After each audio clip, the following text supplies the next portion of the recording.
Um, Welcome everybody, and thank you guys for coming. As I explained to before I press record, is we really started seeing a need for culinary business owners to really put their mind at ease because there seems to be a lot of struggles or there's a lot of fear around what's going on in the marketplace as well as the world today in culinary businesses. And that's the whole reason why we decided to do this webinar. I went through a lot of the Facebook groups, all the various groups where chefs and culinary business owners hang out. And there was kind of just this elephant in the room that just wasn't seemed to being addressed. But for many of you guys that are in coaching, either on the call now or listening to the recording, it's things that we've talked about. So that's one of the reasons why I wanted to put this webinar together to hopefully help you to understand why this is the best time ever to own a culinary business. So let me share my screen with you. A PowerPoint. This was at the beginning whenever I pulled it up to begin with. Okay.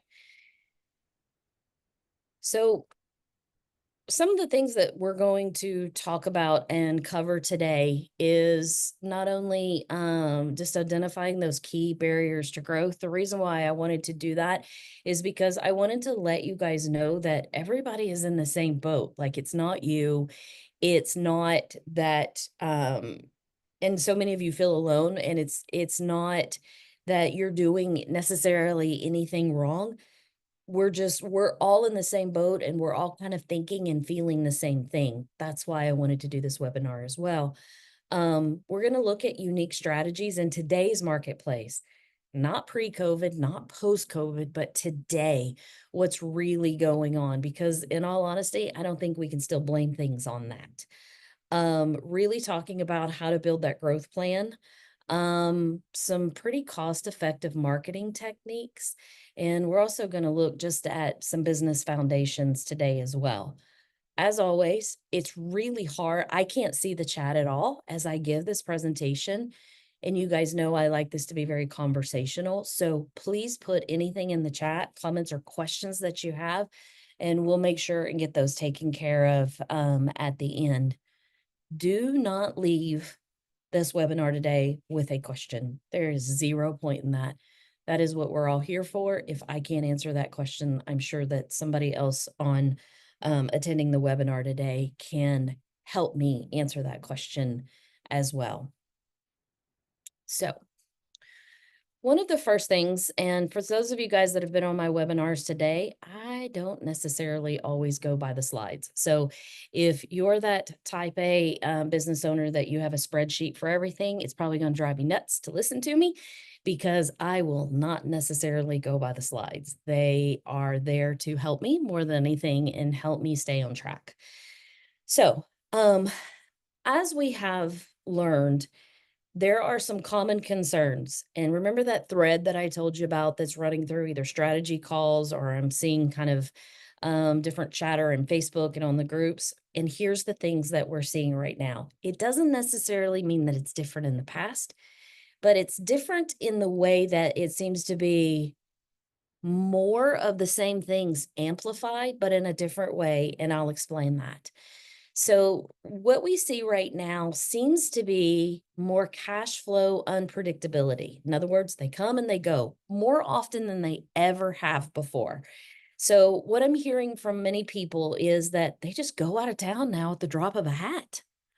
They don't really give me a reason. Like it seems more volatile in the ability for some to be able to really hang on to a client. The next thing that we're seeing that I'm hearing is scaling challenges and resource demands. I'm going to stop using my mouse. Give me a second. And really and truly, I don't have a plan for what's happening. Like, I understand my vision, or maybe I I thought that I had a clear path, but I don't understand what's going on at all. So really this is kind of a lack of control over I used to be able to predict things in my business, but now I can't. Um, it seems like that we are having to think differently about client acquisition. Whereas in the past, we used to know, or many of us used to know for your unique business, exactly where to find clients. And now sometimes it can feel like you're throwing darts against a board. It's a very out of control feeling. Um, with things that have happened lately, especially on the political climate, as well as buyer behavior out there. And there is also a focus now on taking better care of yourself as a business owner, because you guys know I talk about that constantly and setting strong boundaries and having a business that does not run you. There seems to be more mindset challenges than there ever used to be. I am seeing so much more fear out there than I've ever seen before. Fear of everything, fear of growth, fear of spending the money, fear of taking a leap, fear of calling a client and asking them if they want to start services, and fear of telling them a certain price point because possibly you don't value yourself enough. There seems to be more of that than ever. So I just want to get you guys' feedback. I can see most of your faces. Is this resonating with anybody? Shake your head yes, shake your head no, you're gonna hurt my feelings either way. Yes, Brenda? Okay. Okay. And yes. Thanks, Elena. Okay. So here's some of the things that we've noticed, because I had to dive into, and I did a lot of research on this to find out why these things are happening. Because I personally haven't seen this in my own business, as well as in many of your businesses as well. So we see rising operational cost. Everything is just more. Doesn't matter why, it just is. Um, we're starting to see a more educated customer where they're changing their expectations. They're demanding more local. They're demanding more customization. They're demanding more customization to the lifestyle, not just the menu. They're starting to be educated and they want higher quality. Maybe it's grass fed. Maybe it's, I'm seeing the past probably 6 months, every single client that comes to Savor says no seed oils, like no seed oils, no seed oils. I understand that and the reasons why, but this is the first time they're vocalizing it. So you have a more educated consumer right now. I know, Elizabeth, that makes you happy. Um, there, in some areas of the country, not all, there's still some supply chain issues, just the ability to get the things that you used to get, which can be a struggle and a frustration. I know at Savor, we actually just changed vendors because the quality of our meats was not what we were expecting. They had changed and we couldn't figure out why. So we changed our vendor and they were even worse. So we had to go back to who we had, demand that we get a better product, and start sending stuff back while we look for a different vendor. So it even seems like our vendors, while we do very clean, um, and we try to use as many regenerative farming practices as possible whenever we look for our vendors, but even our vendors are having issues getting the product to us. Um, the changing buyer behavior is a little bit of what I alluded to with the customer expectations of what they're looking for. And I've noticed that buyers, regardless if it's a cooking class, a catering, a cake, whatever it is that you're doing, they seem to be it how do I say it? Well, they seem to be more picky and demanding. And I'll just be honest about that. That is something that I'm seeing. It may not be that way in every part of the country. Um, it seems that it's harder to find money to grow. Whereas credit unions used to be the thing and everybody went to lend, they're not lending right now. It seems that There's just there's not as many lending sources. I applied, I needed a new, almost $15,000 oven at Saver, and I thought, "You know what? For cash flow purposes, I'm gonna use, OPM, other people's money, and get a 0% interest credit card and just pay it off. That way I could pay this oven, no interest, helps with cash flow." And I have an incredibly high credit score, but I was actually denied.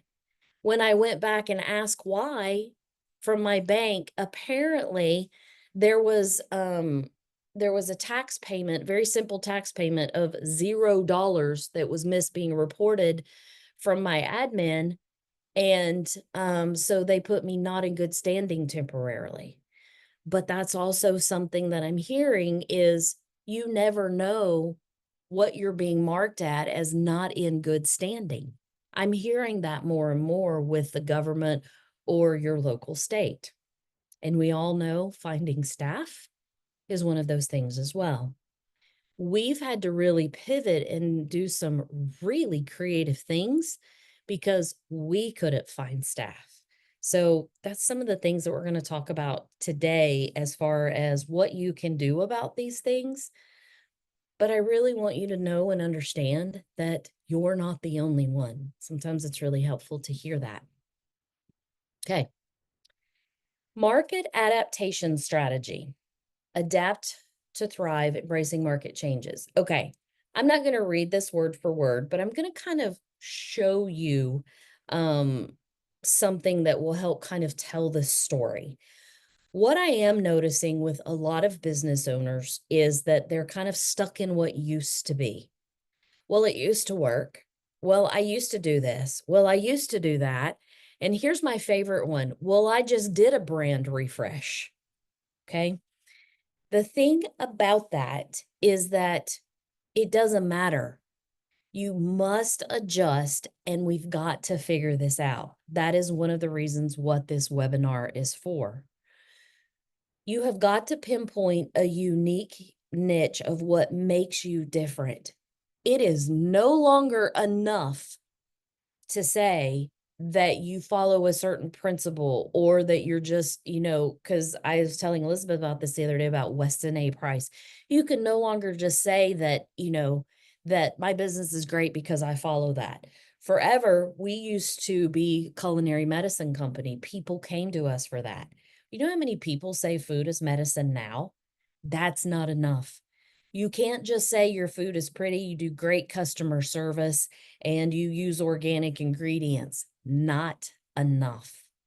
It is about standing out, and I hate this word, in a crowded marketplace.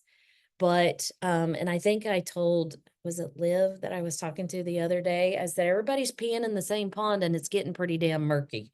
Okay. I don't even want you in the same pond.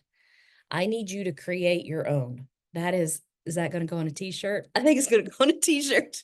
Anyway, anyway, but you guys visualize it. You know what I mean.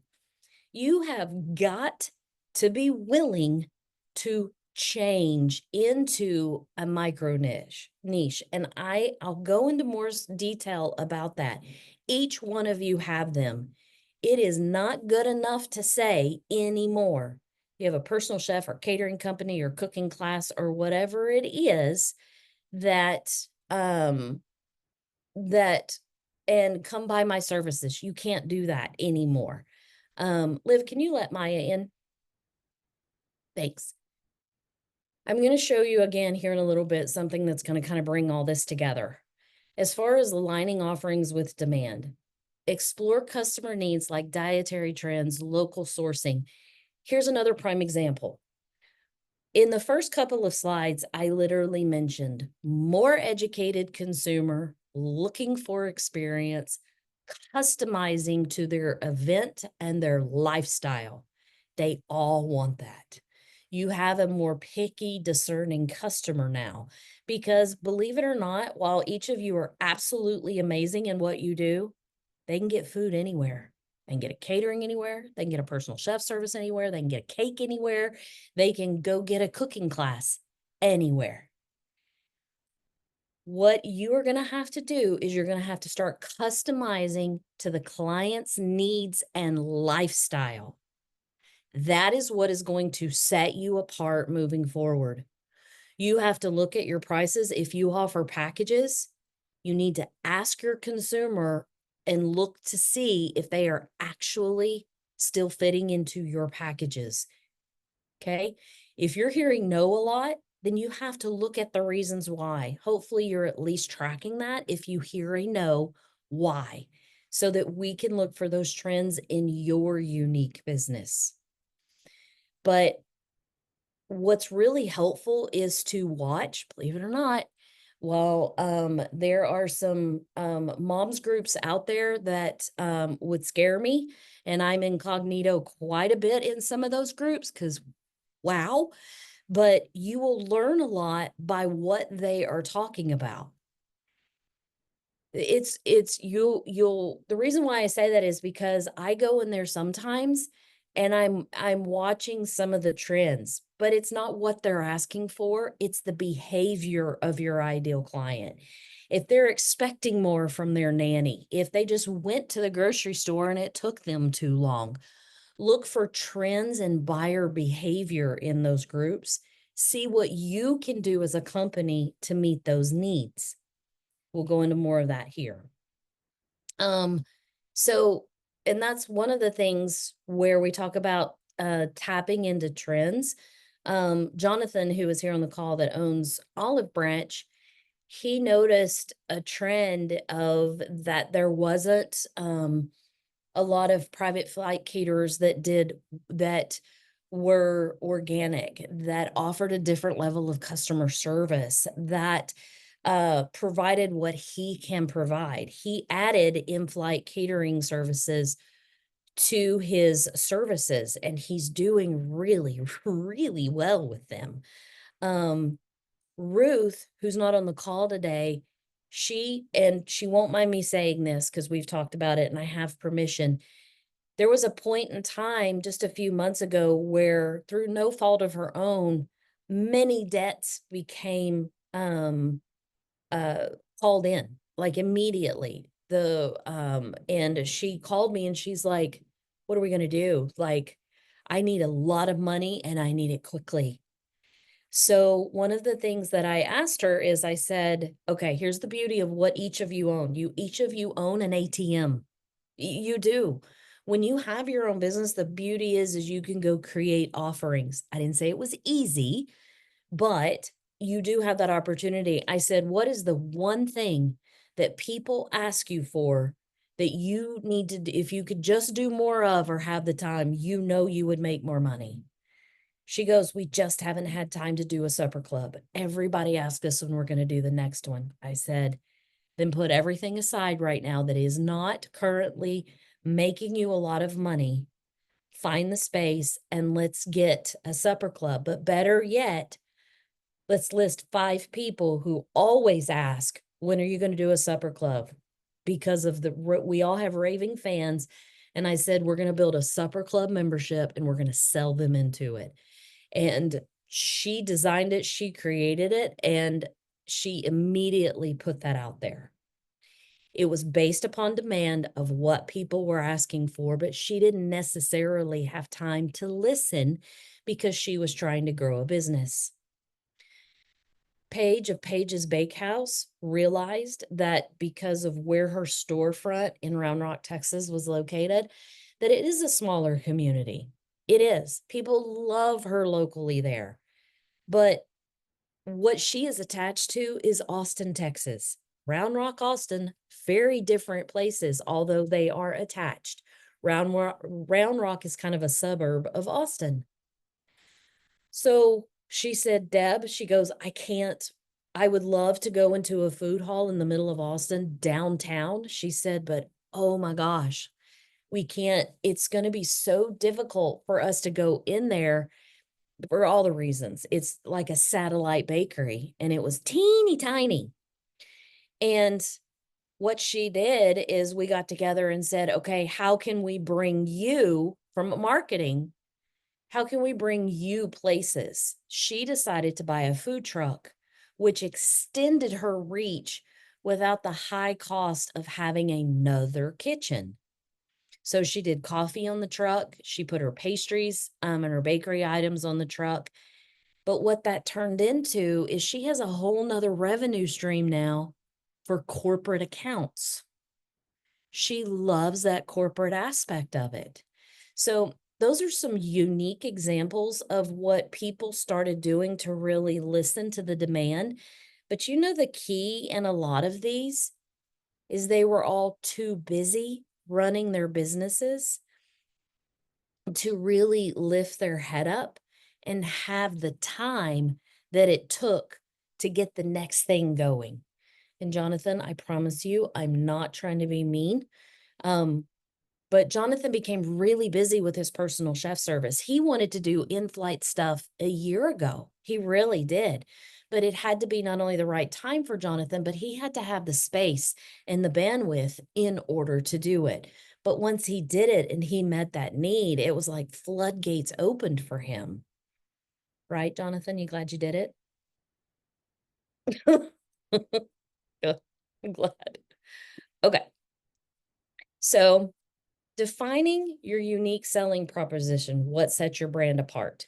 This is a lot of what I've been talking about of a micro niche, but it's also called a unique selling proposition, and it has to do with that will attract your ideal client where you don't have to go out and find them. So let me show you something. Give me a second. Okay, I'm going to end the slideshow here. Let me pull this up. Okay, can you guys see this? Okay, have you ever heard of this brand? No? Okay, this is called Crazy Water. Crazy Water is a company that sells water. Okay, now I want you to think about selling water. What is the most abundant natural resource on this planet? Water. They bottled it and they sold it. What do you think of the person did the very first time that somebody said, I think I'm going to start a company selling bottled water? Kind of crazy. One of the reasons why I'm showing you this is because this is in a town called Mineral Wells, Texas. This is the same town that I mentioned at the beginning, that the nicest restaurant there is Chili's. Like I said, that's where people go to prom. That is it. They have a Walmart. And when I was there, I think it had 3 stoplights. I am not exaggerating this. Okay. Now, in a town like this, there is also nothing around this town. The closest town to Mineral Wells that would have wealth or a buyer behavior that would deem the price point of this water is 2 hours away in Fort Worth. When I tell you this is the biggest thing around this area, it is literally it. Okay. What these people did, not only did they bottle water, but they made it really creative. So they started out just bottling this water in a little bitty town that should not support this at all. But they got really creative in a micro niche. They got really creative at meeting a demand. And what they did is they tied in the history of the town to make what they do so, what I'm going to call, beloved. So their history is, and this is literally the building that they're in, but they told the story of this crazy person back in 1881 who was sitting next to a well drinking the mineral water. People quickly noticed this old lady's crazies began to look more like everyone else's normsies. So now what they did is they normalized their product and their brand for everybody. And it just told them that you're going to get a lot smarter by drinking our water. You can go on to read about this company and what they've done, but notice their brand. It ties into the history of where they are. And they started out with just water. Meet the only true Texas. Now we have Texas mineral water. Each number varies in strength based on how deep we dig into the earth. Really? How do you know they're digging that deep? I don't know, but it sure is cool. And you can do a water tasting. Think about if you are I don't like the term farm to market, but if you are known for uniqueness in vegetables in what you do, think about doing different ideas, such as I went to a dinner one time and they had a tomato tasting that made them very unique. And they had different farmers that came in and explained about these tomatoes. That's amazing to add to a pop-up if you decide to do that. But it actually will tell you how far they dig or they go in order to get this water. Now, what I love, because remember, we're in Texas. So, what I loved about this place too is they did talk about the benefits of it, calcium, all these things. So, who are they who are they appealing to right now? Do you remember that educated consumer that I mentioned? Educated consumer right here. All the benefits of their water. I don't think we talk about the benefits enough of each of our services. We talk about family time, we talk about experiencing a birthday party, we talk about all these things, but we don't really talk about benefits much. I encourage you to go to this website, look, see what they tied in. Mental health. Hydrates way over here. Remember what water used to do? Used to hydrate us. Apparently, water does everything now. According to this website, it is literally magic.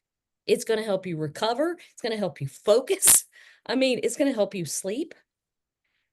And when you go to this town, like this water is crack there.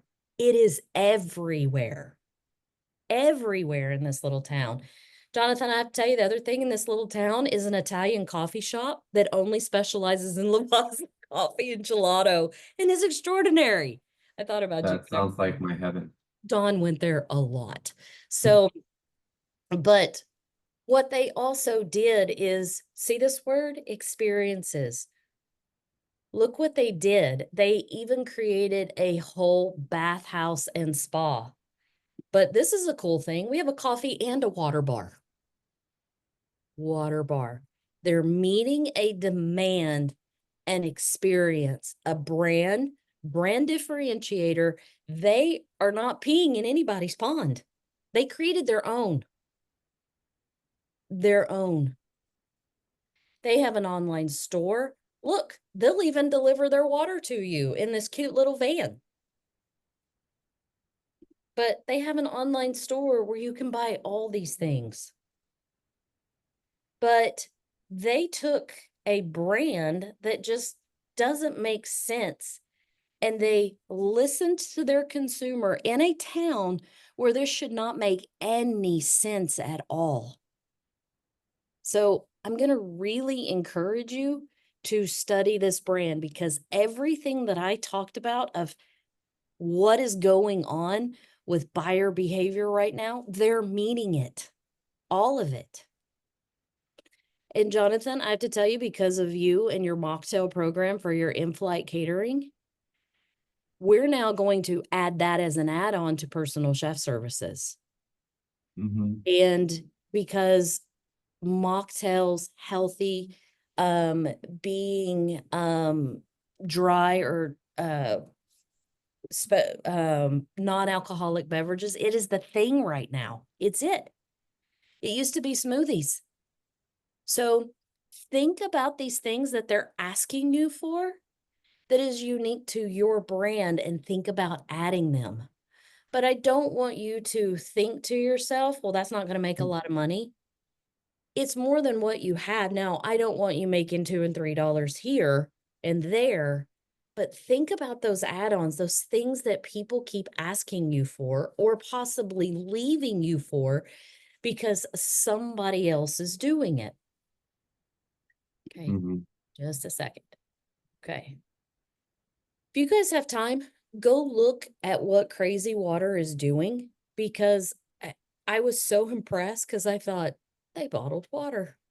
And look how they bottled water. They made water a whole experience.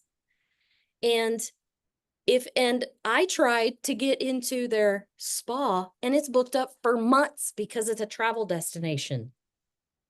There are no hotels in this place anywhere around to stay. So guess what they did? They created a hotel. Oh, crazy hotel. Yes. So that people can come stay and go to their baths and their spa and drink their water. People walk around this town in crazy water t-shirts. Like little kids have onesies. I kid you not. Okay. Am I driving my point home? Okay. One of the things that we have to look at doing is you have to look at doing things differently. With Savor, we started to see our numbers kind of decline. And I thought, okay, wait. Traditional marketing does not seem to be finding them anymore. What is it that we need to do to attract clients differently? What is it that we need to do in order to set us apart from other personal chef services? First of all, we really, really promoted the fact that we deliver because people still think a lot of people that do personal chef services only cook in the home. We deliver. We deliver to the fridge, not just their doorstep. However, now we give clients a choice. Some clients don't want us in their home, whereas before I didn't give them a choice, but I can't find delivery drivers. So now I give my clients a choice, doorstep or to your fridge. And they're like, wow, I get all these choices. I'm like, oh, that's right. You want choices now. You want to experience, you want to customize your own experience. We went back and did some traditional marketing. I went back to some some paid print ads. It worked. Before I would have been like, too much. You'll drown. Don't do it. Too much money, not worth the investment. Totally worth the investment. I went into some of those moms groups I watched their behavior and I asked the owner if we could pay her to be an influencer for us and put a marketing package together. We had to help create one because they didn't have it. Then they started promoting us in there. A lot of clients that way in this scary moms group. So the other thing we started talking about in our marketing is the experience of having a personal chef service. We also talked about, why does Tuesday night dinner have to be boring? Add a charcuterie board. So we started marrying our catering with our personal chef service, where before those were diabolically different clients. The other thing we did is we started approaching a more high-end audience, one where the economy does not affect them. So we changed some of our copy even more to talk about luxury, to talk about a level of customization that's not found anywhere, to customize to the individual family member. We started using some of those words, well, I did and Amanda did in marketing, to really attract a different level of client. Because after the summer, when we had so many that went out of town or just stopped services, I thought we have got to fix this. And now I raised my prices probably more than I ever have. And no one is saying no. Now I'm wondering if I didn't raise them enough. But we had to use delivery companies because we couldn't find clients anymore. I'm sorry, we couldn't find delivery drivers anymore to work for us. We went through so many in a 30-day period of time. It was crazy. So these are just some strategies that I really wanted to introduce you to, because at any time we're all chasing clients to have enough, or we've got so many that we don't necessarily, and that should say clients a place to cook and people to cook it. So I have to change this. Clients a place to cook and people to cook it. So employees. But if you've got a lot of clients, then you need more employees. It seems like when you have a lot of employees, you wonder where the clients go. And there's always that elusive best place to cook, because either it's too big and you can't or don't want to afford to move into it, or you've outgrown and it's too small and you can't find another one. These are the things that we all chase. And one of and why you have to create strategies to scale. But what I'm seeing again is because of all the things that I introduced you to on the first slide is, and then that fear of people pulling back, that a lot of people just don't have, um, they're scared to grow and they feel like everything is very unstable, whereas it may not used to be anymore. I'm going to skip this slide for now. Um, but what this is really and truly the areas of your business that we've been kind of talking about this whole time. Knowing a vision, and sometimes it has to change. You have to change it r- because you grow as a person, or your business needs you to change it for what's going on in the world. I'll go over this in more detail and I'll tell you how we're going to go over this in more detail. Deb, real quickly Yes. before you move on, Elena did put in the chat, the 3 areas that you chase, why are clients and customers separated? Oh, that was a typo. That's why I said it's supposed to be, you're chasing customers, you're chasing a place to cook, and you're chasing employees or people to cook it. Yeah. That's kind of a three-legged culinary chair, and any one part, a business owner sitting on it, it feels like that one leg is missing and they're kind of trying to balance it. Yeah. So sorry about that. Um, for We all know how important consistent marketing is. We all know it. If you do not have consistent marketing, you cannot expect consistent clients. Period. End of discussion. You must, even if you do it yourself very minimally, you must do it consistently. This is not a half-ass approach. So many times I hear, well, it doesn't work anyway.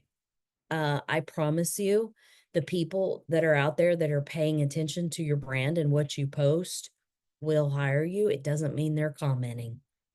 Most of you see success as how many comments you get. That is not the case, because we're finding more and more that our ideal client is not necessarily commenting because they don't have time. So, just a reminder, for consistent clients, as well as to grow the business, 3 things must happen. As a business owner, 3 posts a week, 2 different platforms, minimally. We have put these three things to the test many, many times. 3 posts a week, 2 different platforms. Connect your Instagram with your Facebook. That's 2 different platforms right there. Email campaigns, consistent updates to engage current clients and new ones. If you do not have a list, get one. If you've got one and you're not growing it, it's time to start. We can talk about ways to grow your list. You will get to a point in business that if you need money, all you have to do is go to your list and ask them or tell them that you have a program or that you're accepting new clients. You're going to be surprised. This right here will save you so much money and time. If you are not in your community, you need to be. I don't care how big, don't care how small. You will not find clients behind your stove or sitting behind the wheel of a car delivering to your own clients. You must get out in the community. A lot of the pushback that I hear here is I don't have a restaurant, or I'm not as good as fill in the blank. Yes, you are. Yes, you are. People need to know you and who you are and why you make a difference. Because who are the only businesses that they see out in the community? Restaurants. Those are the only culinary businesses that are out in the community. I'm not saying you have to go to networking groups that don't matter, but there's tasting stations. There's some very high-end farmers markets that a lot of you need to be at and checking into. And this doesn't always have to be you that does it, because as your team and as your business grows, it doesn't need to be you.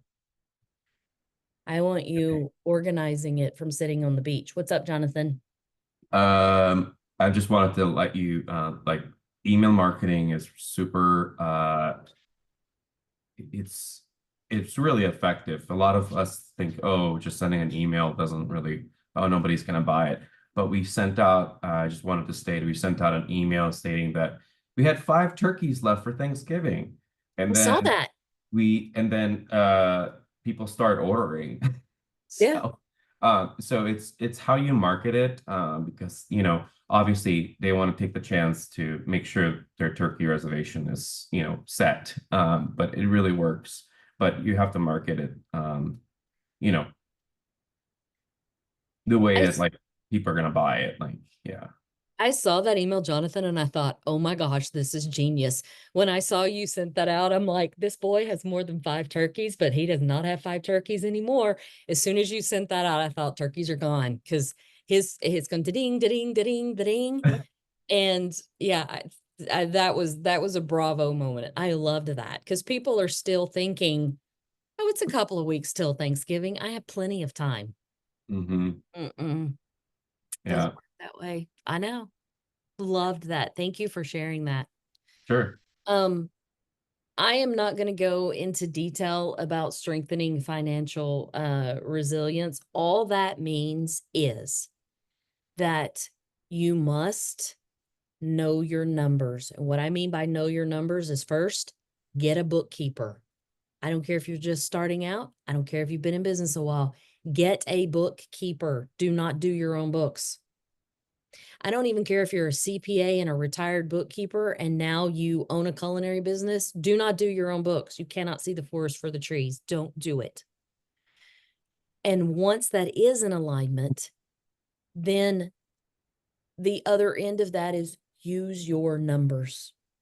I cannot tell you how many culinary businesses I work with. And the business owners are like, I'm at 7 figures. I'm at whatever it is. And I'm like, great, let me see your books. And they're like, well, I don't know. I just know what I have in my bank account, what my total sales are. I'm like, then you're not in business. It doesn't work that way. 2 things that will tank a culinary business the fastest: food costs and employee cost. Those 2 things. I don't care if you charge a chef fee plus groceries. If you do not know those 2 things, you are flying blind. Period. End of discussion. We're going to talk about more how important that these things are. And usually, especially if you're my coaching client and you will share your profit and loss with me, I can usually find you several $1,000s a month. I can. I've done it before. Um, Liv is going to drop. Have you already dropped it? Nope, doing it right now. Okay. It should be in there. All right. Some of you guys in coaching have seen this. Some of you have seen it but haven't looked at it. And if you're not a part of our coaching community, this is a very valuable resource. This is a checklist that I use honestly for my own business. I'm not going to say I do it every month. I do it about once a quarter. And I usually find some sort of money. I realized that we didn't have enough consistent delivery fee schedule. It was just kind of willy-nilly. They live in this area of town, it should be about this. If they live in this area of town, it should be about this. I found out that I was losing money. I was undercharging for delivery by $5 to $10. And you're thinking, well, that's not that much. Sure is. When you've got 40 or 50 personal chef clients and catering clients and in-flight catering clients through the week, now think how much $10 will save me or how much I can recoup now at $10. That many clients a week times 4.3 weeks in a month. Over a year, it's a lot of money. I realized that I went back and looked at our ACH fees because we allow clients to pay ACH or credit card. I saw that the ACH fees were not being recouped, even though I thought they were, but they had not been. I was losing money there. I go through and this also caused me to change my electricity provider in my commercial kitchen. I went from paying $1,500 a month to $500. And all I did was change the provider. I actually got an energy broker who works on my behalf and changed it. So I saved $1,000 by doing it. Your numbers are crucial. They are crucial. They're almost as crucial as your list in your business. Okay. One last thing is just kind of a lesson from the field. I've been telling you guys some about it. As far as I've been giving you different scenarios, but Jennifer Russell is also in this community, and she used to own Seasoned Gourmet Goods in this area. And what she really noticed is she started noticing that she was getting restless and she wanted to serve people in a very different way. So I've been talking about you guys as business owners, and I've been talking about what your clients want and the needs of them and all of those other things. Oh, and Elizabeth, I see, by the way, that I am missing a closed parentheses. I'll get it fixed. Sorry. I know you're going to say something. She's my typo Nazi. I will get it fixed. That is not Amanda's fault who did this. I went in and changed the slide. I didn't close the parentheses. Okay. So I know. What Jennifer did is she kind of did the ultimate, and she researched areas that she wanted to live in. Her husband decided to retire from his job. And when she researched this area, then she researched it not only as a place to live, but what was missing from a business perspective. So she decided to go to the Ozarks, and she started going to networking groups, business networking groups. Didn't really have a business. She started following the mom's Facebook groups to see what was there. She started talking to the local farmers. She started talking to the local florist. She started talking to just the locals. And she spent some time doing that. Now, where she moved to in Yellville, Arkansas, is smaller than Mineral Wells, Texas. They have one stoplight. I sat at it. It's in front of the pizza place. There's 3 restaurants. Okay, 3. One of them is not that good. So she started really looking of her demographic that was there as well. And what was the buyer behavior? What was the seasonality? They bought a restaurant. And what they did is they flipped the whole food scene on its ear, and they started working with the local farmers, the flower farmer, the most beautiful vegetables, the mushroom farmer. And they created a brand. It's called the Spring House, and they stood by their brand and their food. Believe me, I was there, and there were some mean people talking about who did they think they are. They can't believe they're bringing this type of food to the Ozarks. She stood by her brand. And what has happened is she has created a whole movement in that area. She is literally teaching people the importance of farming. She is teaching people about gourmet food in this area. Now, there's a lot of people that travel to this area for the rivers and the streams and for fly fishing and all of these things.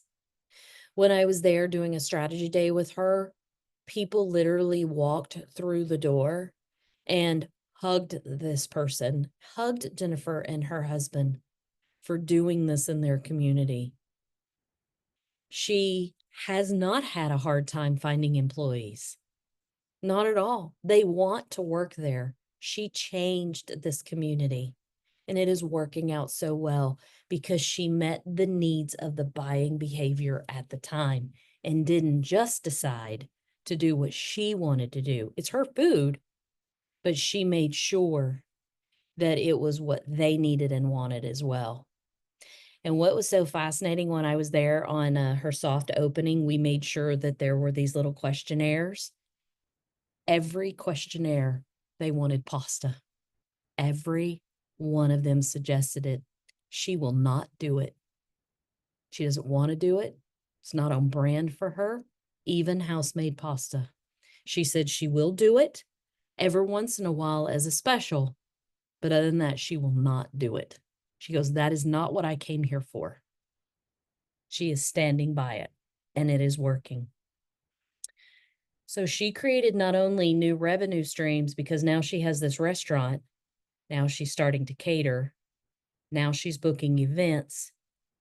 They're going to buy the lot next door, because the lot next door has the cutest little motel that they are going to completely revamp in Jennifer's brand. And it's going to be a whole event area because there is nothing like it there.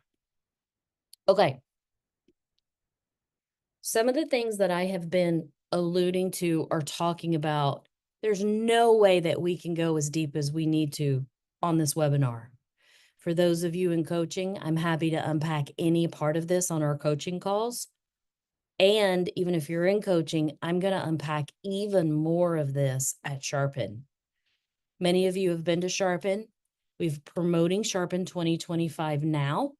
Who this is for a seasoned culinary business owner who has been in business. We would prefer about 3 years, but if you have been in business at least a year, it will work for you too. However, if you've been in business for only about a year, we need to have a conversation to make sure that it is for you, because I do not want you to spend your money to come to a workshop and then you be completely lost or not ready for it. That is not what we're about.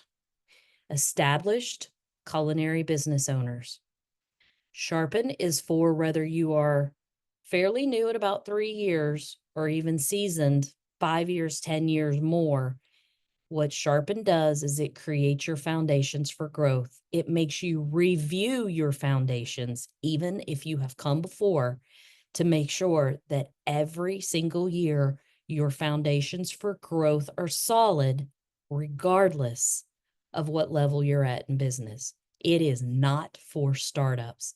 If you're thinking of starting a business or have been in business for under a year, not for you. It is not for buttheads. If you think you know more than the rest of us, please do not come. That is not what this is about.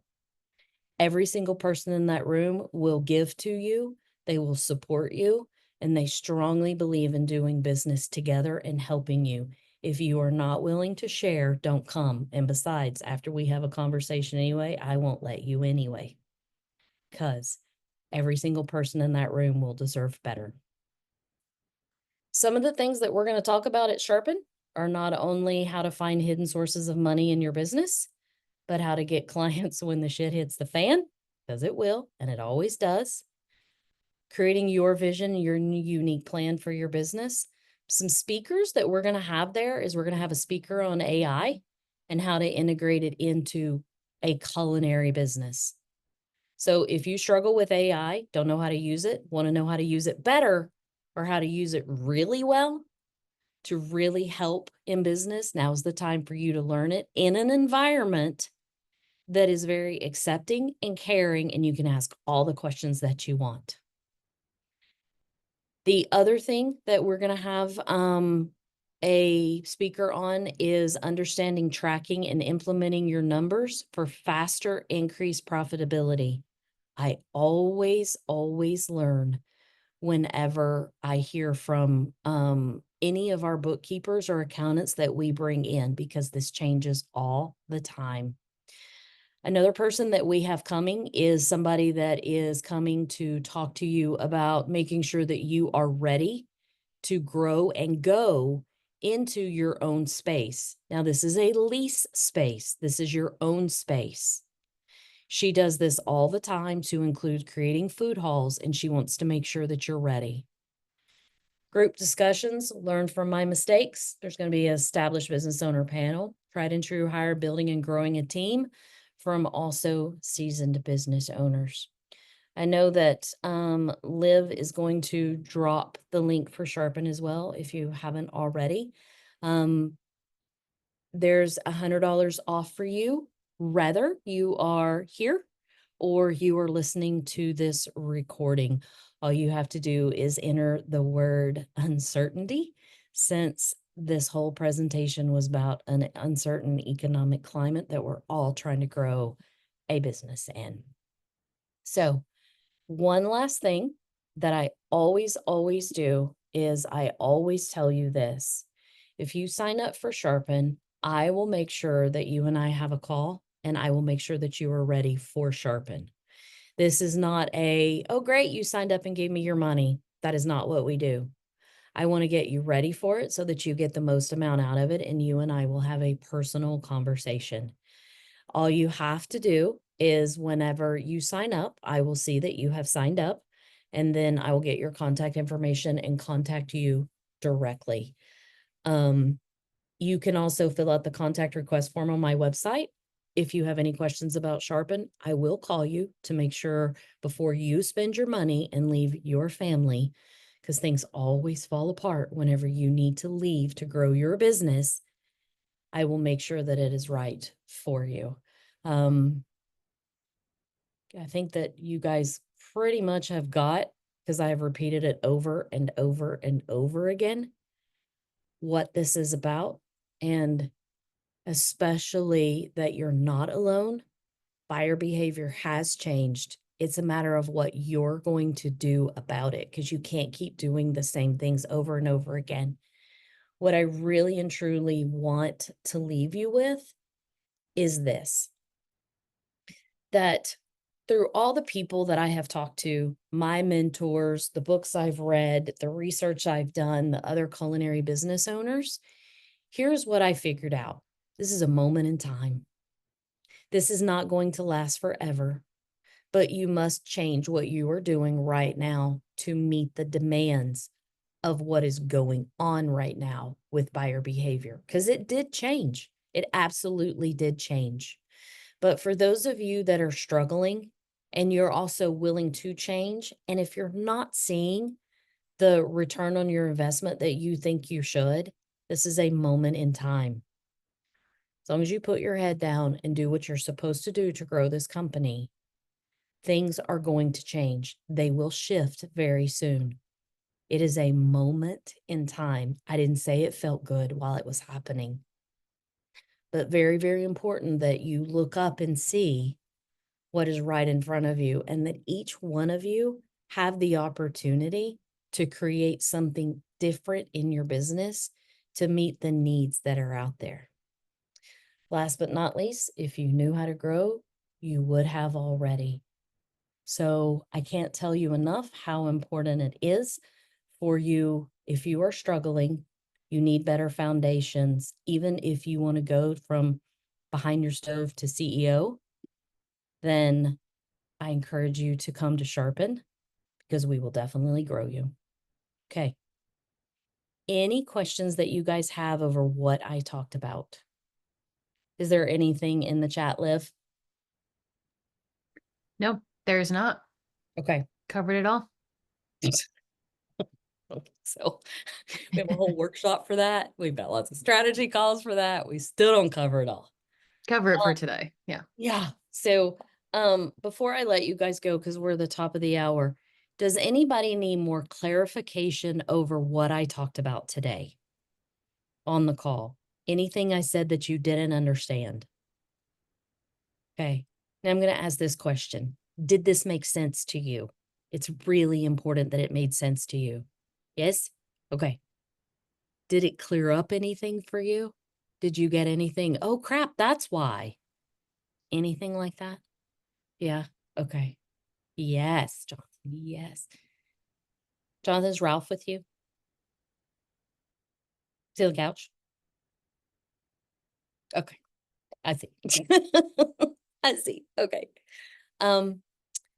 We are going to send out this recording for He's you so guys. sleepy. He's what? He's so sleepy. He's always sleepy.